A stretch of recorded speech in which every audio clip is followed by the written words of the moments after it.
Hi and welcome to the Homeopathy Health Show. I'm Atiq Ahmed Bhatti, a fourth generation homeopath with over 25 years of professional experience and practice in this field of healing.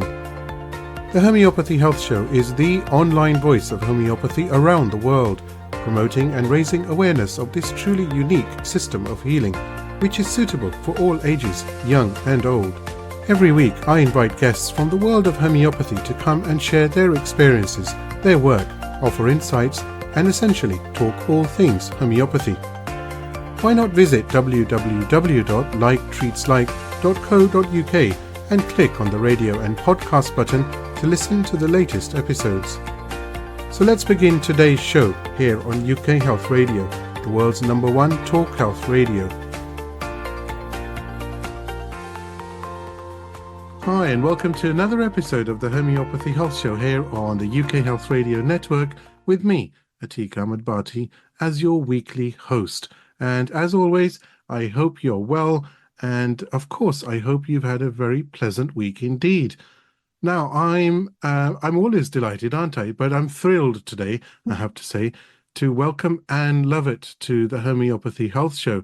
Now Ann is a professional musician, a violinist in fact, and has performed in the UK West End theatre shows, namely Joseph and the Amazing Technicolour Dreamcoat, Evita, and Love Never Dies. Alongside this, she also studied homeopathy. Now, she works with the City of London Symphonia at the present moment in time. Anne has been a professional homeopath for the past 15 years and has spent many years helping young people suffering from mental health conditions, and has led countless workshops on music, mindfulness, and meditation. And we're going to talk a lot about mindfulness today, actually. And this is, it's a sheer delight to have Anne on board. So without further ado, Anne, welcome to the Homeopathy Health Show.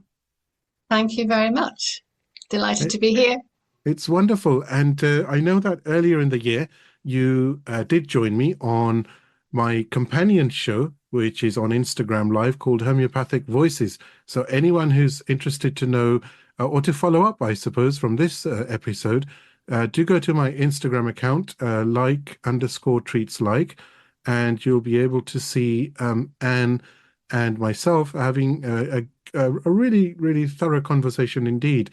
You can also find it on YouTube, again, like_treatslike. Anne, I was going to actually ask you about music and your journey to becoming a violinist, and how did that happen? Well, I was very lucky because I was born into a very musical family. In fact, my father, although he wasn't a professional musician, he actually worked for the National Call Board in Scotland, but he was in the war, the Second World War, and on the day that peace was declared and the troops were all released and given a little bit of bounty money, my dad bought a beautiful baby grand Steinway piano with that small amount of money then. And this piano has been in my life all my life. And there's a little bit of a story about it, if I could quickly jump through that. When he was 96, my father decided he really wanted the piano to be restored because it had kind of fallen into a bit of disrepair from many years of everybody pounding it. And my mum was a piano teacher, so she was using it too. So the piano was taken to a French polisher's workshop and completely restored. And the report that was sent to my dad with all the pictures about it was something that he absolutely cherished. It was the most wonderful thing for him to do at the end of his life. And very sadly, he passed away just before the piano was due to be finished. And then just after his death, we were waiting for the piano to be delivered, and we had a phone call from the workshop owner saying that the entire workshop had burnt to the ground. Oh. And they were not allowed anywhere near the building. It was too unsafe. The first floor had collapsed. And then a couple of months passed, and this was like a second bereavement to our family, really, losing this very special piano. But we had a phone call to say that they'd been up a ladder, looked in a window, and they could see two pianos still standing. They were damaged, but they were standing. And one was my father's. and one belonged to Peter Stringfellow's, the nightclub owner. And he desperately wanted his piano back because Stevie Wonder had played it once, apparently.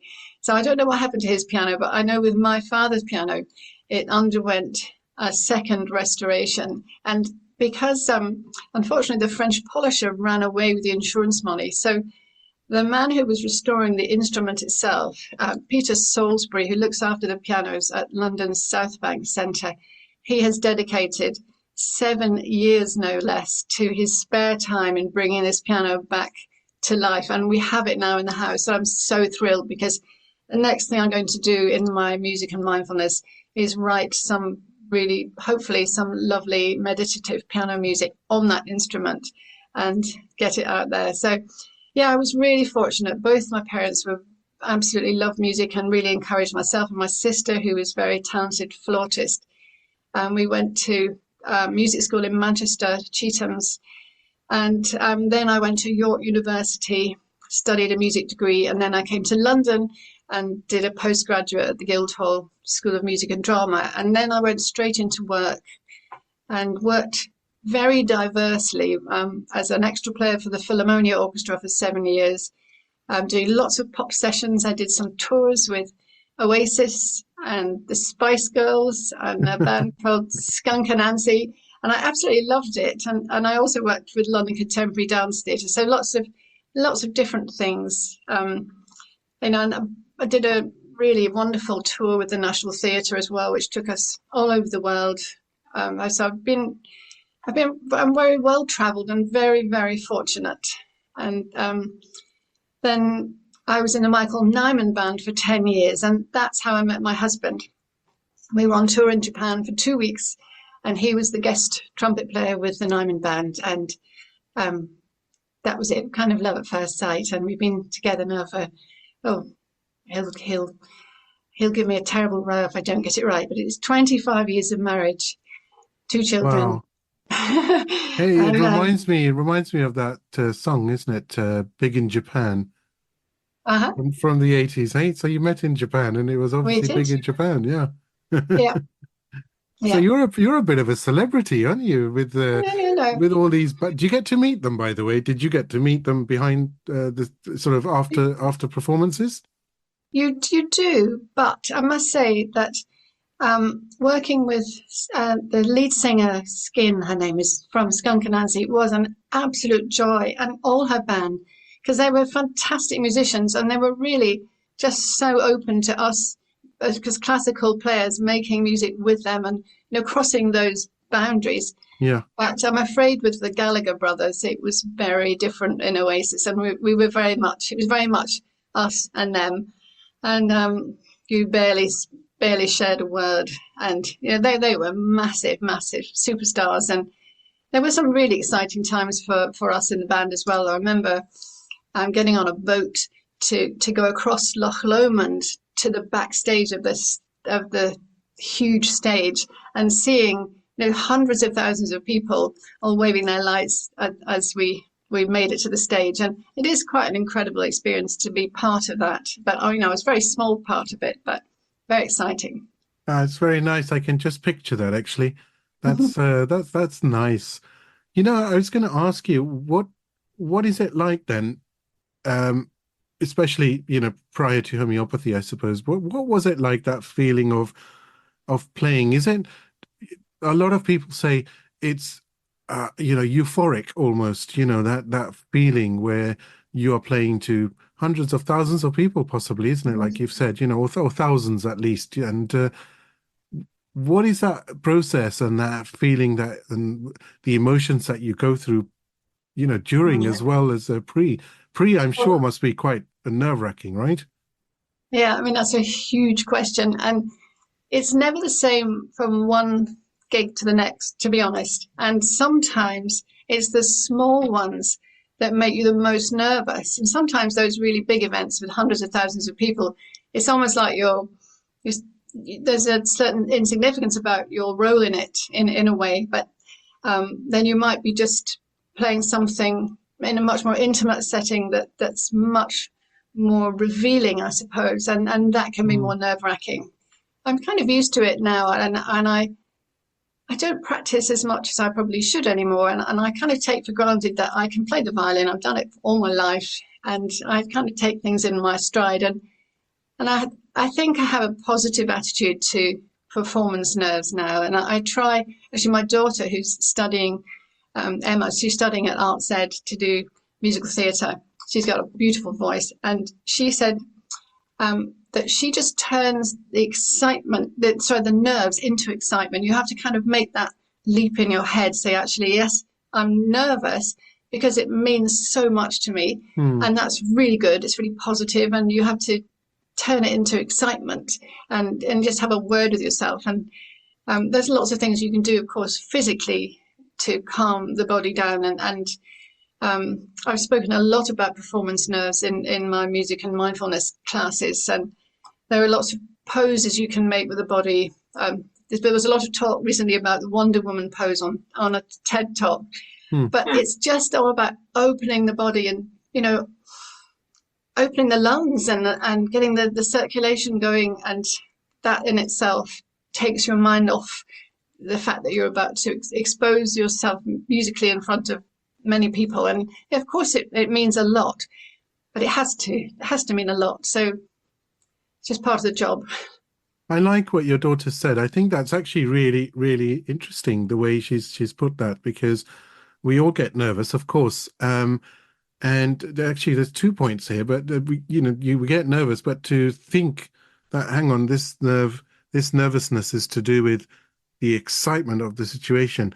I'm quite sure that will reduce by 50%, that nervousness or that anticipation or anxiety that one feels. But yeah, also, I mean, I think you said something very interesting, which is if you have a large crowd of people, funnily enough, it does actually become easier to talk because you're almost drowned and you don't know who to look at. Whereas where there's just a few people, the role of observation comes in, doesn't it? Because there's just a few people and you know that they're all looking at you. I don't know how to explain it in words, but it's quite interesting, isn't it? That phenomena that exists where a larger crowd is easier. And even musicians themselves, you mentioned some bands, but they've also opened up to this, that they're more nervous playing to small crowds, and it changes. Some are actually very comfortable with small crowds, but larger crowds, they're generally it's easier for them because of the sheer amount of noise, and it's almost like you're drowned in that. So it almost makes you forget. Interestingly enough, going on from that, I know that some people perform really well or do really well delivering speeches when there's a lot of background noise, because it takes it away from me, you as such, and it's just a mindset, isn't it, really? Because nothing changes.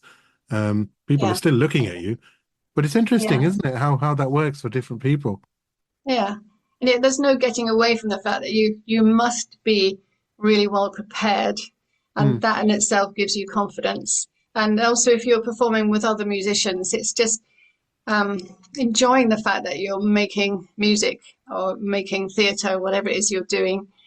Seeing that you're bringing something really positive to lots of people, and maybe not everybody will like it, but it doesn't matter. We're not brain surgeons. No one's going to die. It's just entertainment, and it's very meaningful.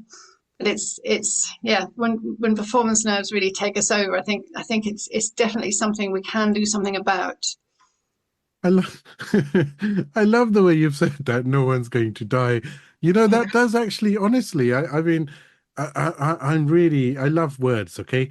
And that's actually that's very good advice for the listeners as well, because, at the end of the day, it's so true, isn't it? Just take it in your stride. No one's going to die. You have to do it and do the best that you can, right? And generally people will love it. And I suppose it's like that with homeopathy, isn't it, as well? Because when you're treating a patient, especially when you're starting out, there's always this nervousness about will the questions are very much to do with, will I know what remedy or remedies to give? Will I know how to take the case? What if I miss something? Blah, blah, blah. So many questions. And yet, after a handful of cases, you get into the flow, and it's just like everything else in life. It's a process and it's progress. You can't just go deep in and say, right, this is it. I've done the best cases, was my first one. It's life, isn't it? Take it in your stride, I suppose, which reminds me of another song. No, was it Nobody Gonna Break My Stride, right? Okay, I don't know that one. I used that for Ian Watson's podcast, actually, so it went down really well. Oh. Yeah, no, I quite agree about the homeopathy thing. Though that almost a need it gets taught to you when you're studying about, you must get this remedy, the ultimate remedy without fail. And yes, I suppose it only comes with practice that you realize that the most important thing when you're face to face with a patient is that they feel comfortable enough to tell you what you need to know, and no amount of no amount of questioning would bring that out of them. It has to come in their own words. It has to come from their place of comfort. And perhaps they might not be ready to give you all the information you need in the first consultation, or the second, or maybe even the third. You might need to really develop a relationship where they feel completely comfortable. And I think it's one of the absolute privileges we have as homeopaths, that sometimes people feel comfortable enough to tell us their innermost feelings. And it's a very special thing that we do. Colin Griffith's been on the show a few times now, and he is a well-known author, as you probably know, and he's also, prior to homeopathy, he used to write classical music. And he said something very fascinating. He said, when I look at patients, I look at the symphony of patients, and it's this journey, and he looks at the different chords or notes, and it's for him, it's that journey of identifying the symphony for that patient, and every patient is different. So yeah, it's an interesting way to put things, So actually leading on now to homeopathy with music and homeopathy and that link. So do tell me what happened. I mean, you were a professional violinist, you still are, of course, but what was that spark for homeopathy? Was it always there, or was it something that just happened? Well, I was a user and I was Of really, homeopathy, ladies and yeah, gentlemen, I yes. was really curious. I was really curious about it. And I suppose for me, the time when I chose to study was when I had very young babies. And of course, it's just amazing to know that there's some form of medicine you can give to your children, babies, when they're tiny, that's not going to do them any harm. And I was doing a lot of research about everything I should and shouldn't be giving my babies. And I was really well supported by my own homeopath at that time. And I think she just gave me the confidence, and I was reading a lot. Yeah, and then all of a sudden it was just like a bit of a switch with me. I knew I needed to change my life, because it's all very well being a busy musician when you've got very young children, because at that early stage, you're with them all day long, and then you go to work and they go to bed. But when they go to school, it's another story. And of course, having two very busy musicians, I just needed to change and do something different. And it was the most interesting thing. I was reading about so much, and I just thought, I was intrigued. I wanted to know more. I wanted to understand the philosophy. So I rang Nikki Poole at Purton House and asked if I might be able to study there, and she accepted me. And I was just really fortunate. There were so many inspiring homeopaths there. There was Tony Hurley, James Fitzgerald, Ruth Derham, really fantastic teachers. And they, really continued to inspire me through their teaching. And now it's really the patients that do the inspiring. It's that I still get that kind of pre-performance nerves, if you like, every time a new person comes on my screens. Mostly I'm online now, and there's always a bit of a frisson of nerves, because excitement, because you don't know what they're going to ask you and what they're going to expect of you, and that new relationship is something very special and exciting. Absolutely. And you've been a homeopath for over 15 years, and I'm quite sure it's been, or it continues to be, an incredible journey. And homeopathy is so much the medicine of now. of our times. And I've said it so many times, and people, probably the listeners, are sick of it. But I'm so strongly, um, I so strongly feel that this year is, the year of homeopathy, 2024, and we've seen amazing strides with homeopathy. And to be perfectly honest with you, with His Majesty the King as well, having advisors who are homeopaths and being treated through homeopathy, that just shows you the power of homeopathy. And of Mm, course, I totally accept it's not for everybody. And sometimes people can get really stuck in the science of something rather than actually just try it. It's I suppose it's like saying, um, no, I must know exactly how each component of my car works before I drive it. Whereas if you just drive it, you'll think, wow, this is just lovely, you know? mm, So, yeah. but hey, we're not going to go down that way. But you get what I'm saying. Yeah, So, absolutely. We've definitely lost touch with, and mainstream medicine has made us kind of lose touch with our energetic beings and our spiritual mm, beings. And I think one of the things that happened to me while I was studying that really opened my eyes to that was a patient case that we had in clinic in the class. And it was a lady, quite young, in her 40s, and she had terminal cancer. And the homeopath took her case. I can't remember who it was now, but took her case very, very, very sensitively. She was really coming for palliative care.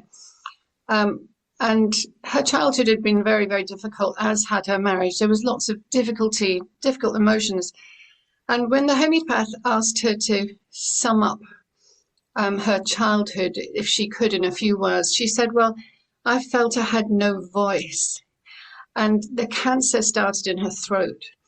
And for me, that was a real hairs on the back of the neck moment. I thought, gosh, that that enormous emotion and then this illness, and you can't help but draw the parallels. And mm, um, there's not very long ago, I was treating a lady who I was getting deeper and deeper into her constitutional case, really, and I sort of suspected that lachesis was going to be her remedy, and I couldn't quite completely pin it down until she said, um, oh, I never breastfed my babies. I could never do that. It's disgusting.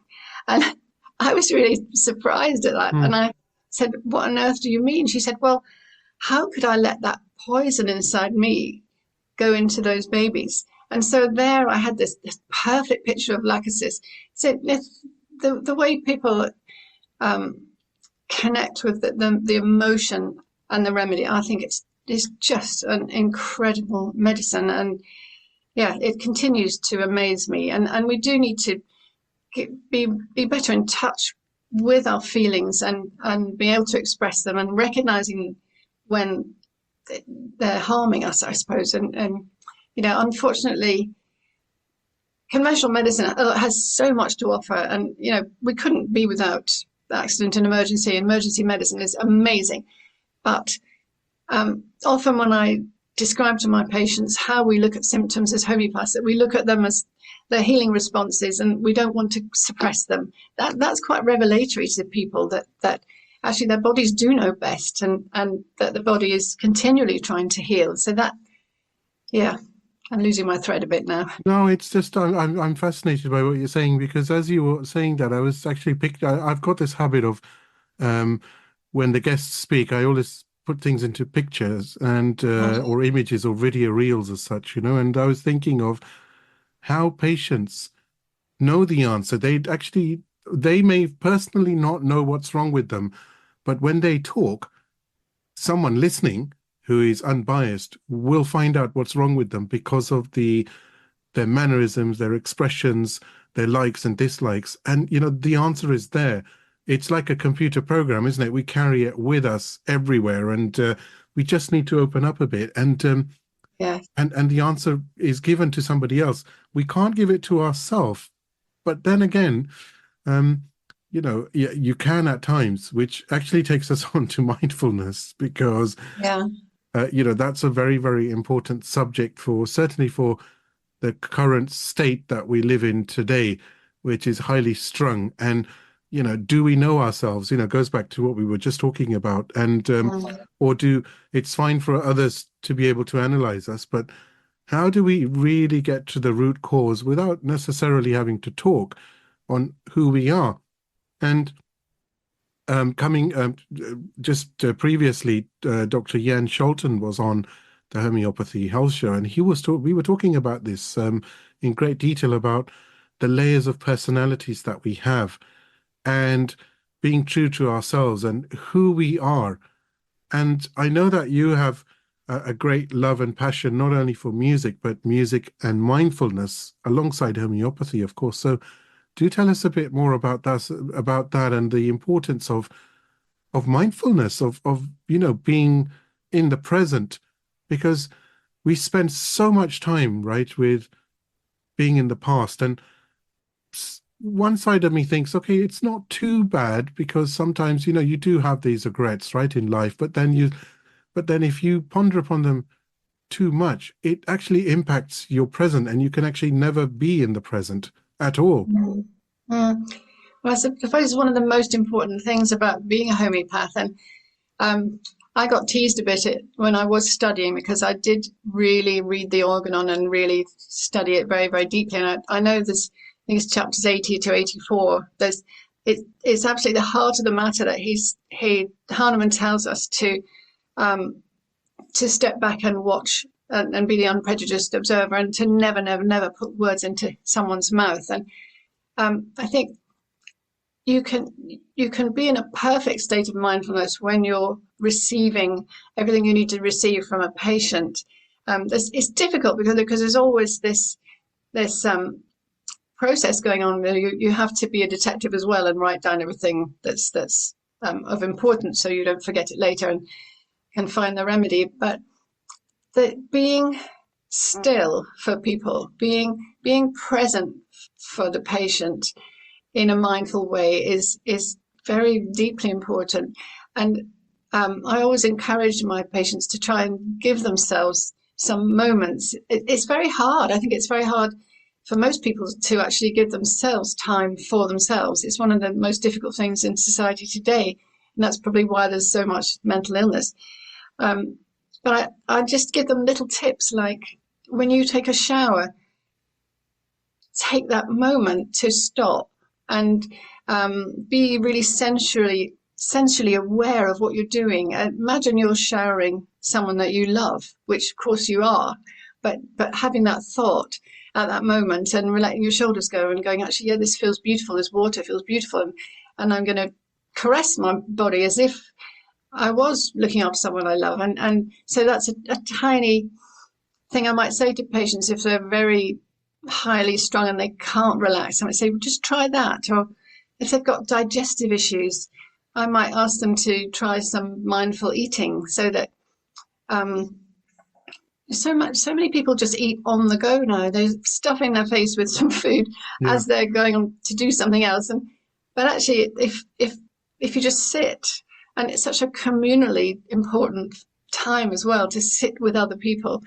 And I ask them to experiment by putting their knife and fork or their chopsticks or whatever it is they're using, put them down after they've put the food in their mouth. Because what we normally do is we put the food in our mouths, and while we're eating, we're getting the next forkful, spoonful ready.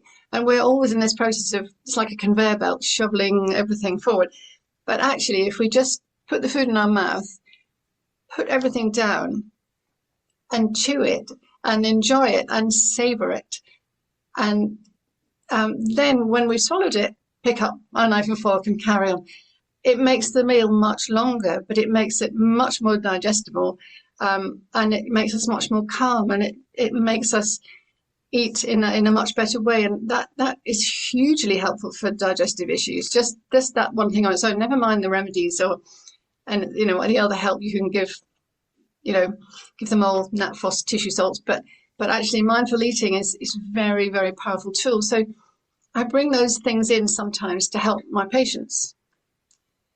It's it's very much about slowing down, isn't it? Because Mm, we're always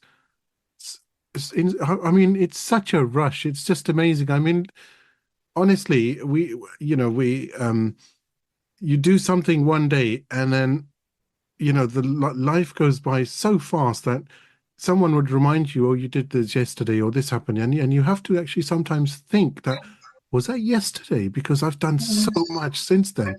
And that's just not good, is it? And I think, I mean, I know that a lot of people now are certainly looking towards mindfulness and that me time, which is so, so important, and trying to spend quality time. And, even though it might sound corny to some, but, taking a stroll in the park, it really does revitalize you. And that's just one example. You've given so many beautiful examples, of course, here as well. And there's so many things that one can adopt during the day to just calm down and, um, put a cap on those rising cortisol levels, and yeah, sort of desensitize oneself to the surroundings. We spoke, isn't it, at the beginning about large crowds and background noise, etc., etc. And it's just being at one with yourself, isn't it, and being at mm, peace. And meditation, of course, comes into that as well, doesn't it? yeah, yeah. And it's important to make time for yourself, even if some people sometimes say, I'm just too tired to meditate, I would just fall asleep. And I would say, well, just fall asleep, that's fine. But the important thing is you've made that time.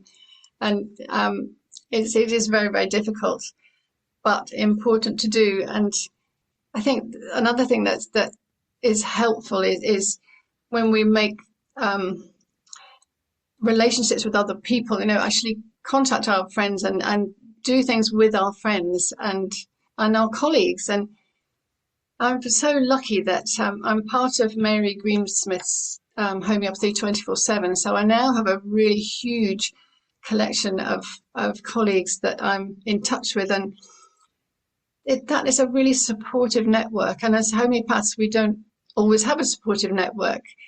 And the family, again, is such important to be aware of how important those things are and of taking a moment to appreciate all of those things, all of those relationships and our relationship with ourselves and being comfortable with ourselves. And that's probably the key of wellness, I'd say. I find, what's certainly personally speaking, I find that I've really started to simplify on things, and I reevaluate things after a certain period of time on how I can streamline things which perhaps are too time consuming, how I can keep my desk tidy, even from the little tiny things, that I'm the desk I'm spending 8, 9, 10, even upwards of that hours a day on, with patients, with the research, and of course the show, etc. And how you can simplify things so that things are just enough, because I think the other problem we do have is there's always this subconscious race of just trying to get the best of best for everything, whereas sometimes just being simple is you can be so, so content, just Mm. by the simplest of things, um and gratitude, there's so many things to talk about here, aren't there? Even just being grateful that, well, I have a car on the drive and that's enough. It works, it runs, it's brilliant, life's great. You have a job, you've got money coming in, brilliant, life's stable, food on the table. I mean, it is going really down to the crux of being of being grateful to yourself as well, but being just grateful to others, and slowing down and having this thought process where just keep things as they are, and when they improve, or if you think they're going to get better, brilliant, but otherwise let it be. Stability is more important than chasing, chasing, chasing, isn't it? Definitely, definitely. I think it's just part and parcel of society today, and it starts at a very, very young age now, and especially in the UK, I think children come into a testing culture at school, which it's just sometimes it knocks the creativity out of children. I think the way the curriculum is, the education curriculum, and so I'm always fighting against that, and trying to encourage people to let their children be more creative, do more art, do more music, and music is so important, I think, and reading and literature, that just spreading rather than just taking exams and doing tests. Not everybody fits into that mold, and I think that's partly why I've seen so many young people who have real problems with anxiety, and much of it is because they're trying to fill the expectations of their parents and teachers, and the teachers themselves are really stressed because there just isn't time to do what's demanded of them. So I really think we need a bit of a rethink, not just in medicine where we need homeopathy, but in life. Yeah, just slowing down. It's a huge message. I give that to my patients all the time to try and reflect back to them and allow them to put things into perspective. I think reflection is a really important part of the consultation. And at the end of a consultation, I'll always try to reflect a little bit back to and ensure that my patients understand that I've understood them, and also ask them what they think they need the most help with. And just having that time, even having time to go to a consultation is so important. And time. Absolutely. And it's been a shared delight, and I'm still thrilled to have you on the Homeopathy Health Show. And you are going to come back, certainly, because there's a great many things that I want to ask you. But we have a special treat for the listeners of the Homeopathy Health Show. And this is a special piece of music. Now, you will hear the audio on the podcast, but if you go to my YouTube channel, you'll actually find the video version as well, with Anne playing the violin. So, Anne, in closing, would you be kind enough to just introduce this piece that you're playing and the context behind it? So the piece is called Spiegel im Spiegel, which means mirror in the mirror. So it's about an infinity mirror. So there's a timeless quality. I use this music often in my mindfulness sessions, and I used it yesterday in one. It has some really important elements for life. It has a heartbeat. So the accompaniment in the piano goes like this.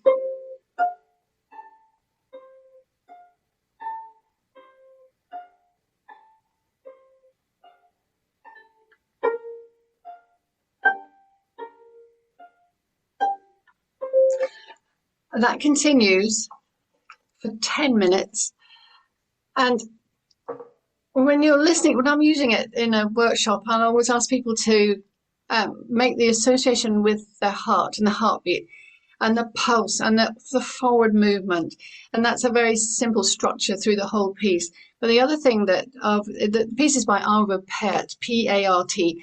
He's an Estonian composer born in 1935.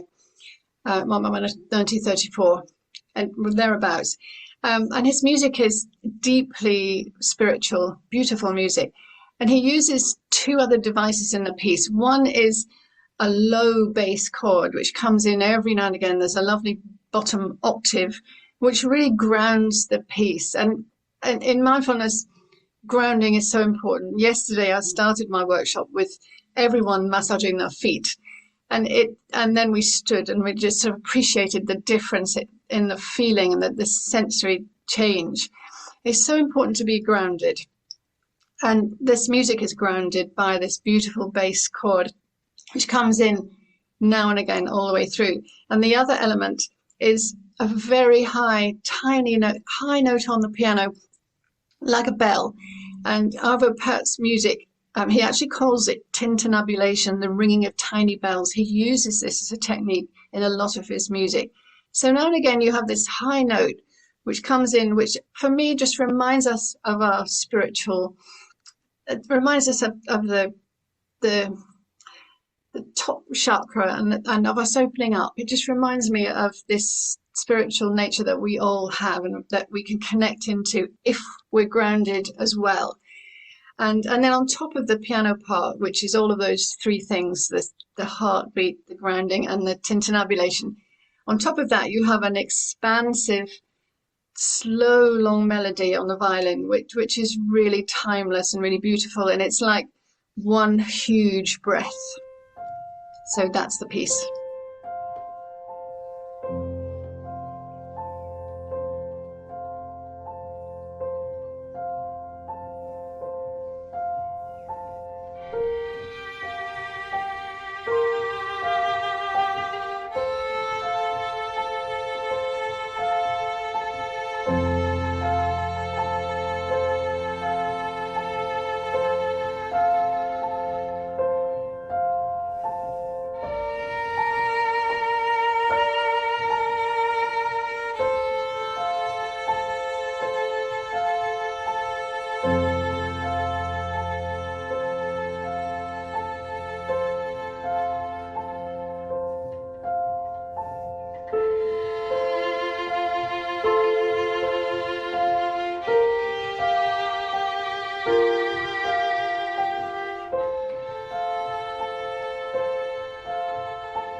I do hope you've enjoyed this week's episode of the Homeopathy Health Show.